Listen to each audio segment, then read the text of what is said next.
So, here's the cheat code for surviving a hemorrhoidectomy. I was so scared to get my hemorrhoidectomy done.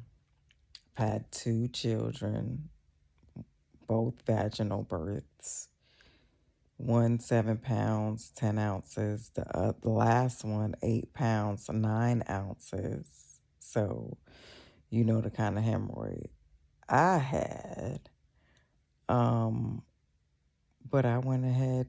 It got so bad because, of course, I'm a perimenopausal woman, and I was lifting all the weights, doing squats, trying to maintain my muscle mass and all of the things. So my hemorrhoids got even worse and became congested. It was internal hemorrhoids that had prolapsed. Um, I want to say that it was like a stage 3 or 4, the worst stage. So it had to be, done. I personally would not have done it if it did not need to be done, just because of the threat and the fear mongrel that occurred, in researching this stuff. I did get hemorrhoid banding, 2 of them, which that wasn't successful. Um, and then this led, the weights led me to needing to get the hemorrhoidectomy. So anyway, the cheat code is make sure you get a solid post-op pain plan. Okay? That's one of the biggest things that you need to do to make sure that you get through this hemorrhoidectomy, because it can be quite barbaric. Okay. Needless to say, I didn't have that experience because God won't allow you to go through um the same things that other people have gone through. But number one, what I did was I made sure I walked, kept my routine up to stay as fit as possible prior to the surgery. Um, Number two, I kept hydrated before the surgery and after the surgery, 6 bottles of spring water, because that's the way it gets into your bloodstream best. Spring water is the best kind of water to drink, not that purified water, distilled water, all that other stuff. I drink Deer Park spring water. That's what I do. Um, Also, I did not eat before the day before surgery. What I did was liquids only, just like you were going to take like a colonoscopy. I did liquid only, like chicken broth, bone broth, icy tea, coffee, things like that. And I took Colace. Took the Colace 100 milligrams. I took 3 pills. Um, Actually, I started doing that like 3 days before surgery. Um, then I had, um, she's a great surgeon. Um, to do the surgery, she gave me um, during the pre-op that morning, she gave me Celebrex, gabapentin, and acetaminophen. And I was like, I don't want to take this gabapentin because, it can cause you to blow up and all of that stuff, but you're not taking it long term. It was just that one dose kind of thing. So I took those 3 pills right before I went in. Um, she performed the surgery. She did a block. Okay, the Esperil block is going to be very important to help with that post-op pain as well. So it's what you do, and it's also what your surgeon do. Um, to help with that pain.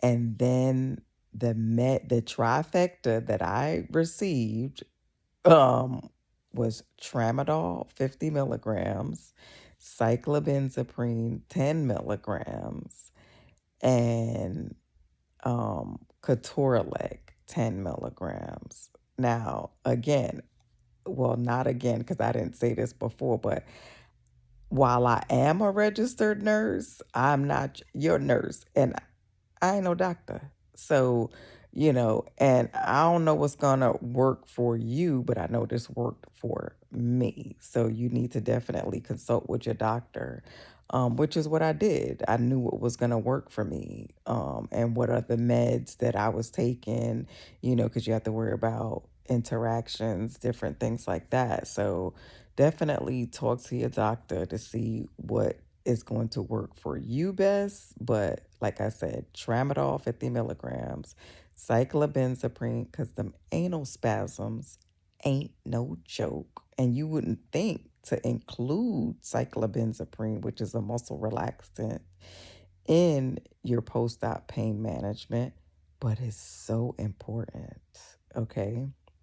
And the Ketorolac, which is not a narcotic. You know what I mean? Like, so it was definitely great for me. 10 milligrams. And I also continued with my Colace, and the diet after, before and after is gonna be so important, because I also stayed away from beef before my surgery and after surgery. Um, and I took, like I said, the Colace after, but I ate, which was so great for me in helping with keeping a good bowel measure regimen along with taking the Colace. I took I ate 2 kiwis daily, 3 prunes, and I drank 2 glasses of coconut water, and again, the 6 bottles of water. My daughter and husband were great in helping with, getting me the breakfast, lunch, and dinner.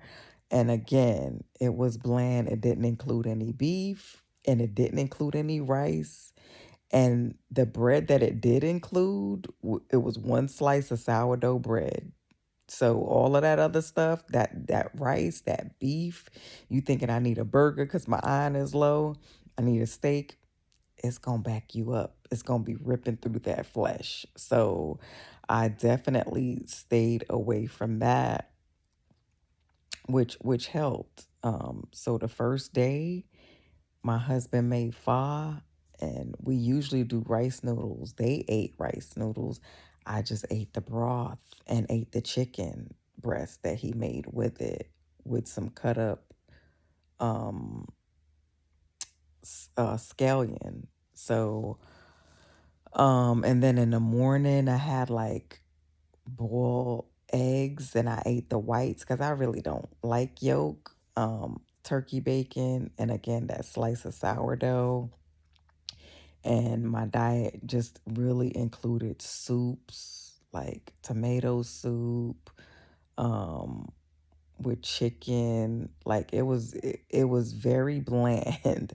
Um, Now day 6 was when I was feeling like a superhero. Um, and I was like, oh, yeah, well, let me back off of these pain meds, and this cyclobenzaprine.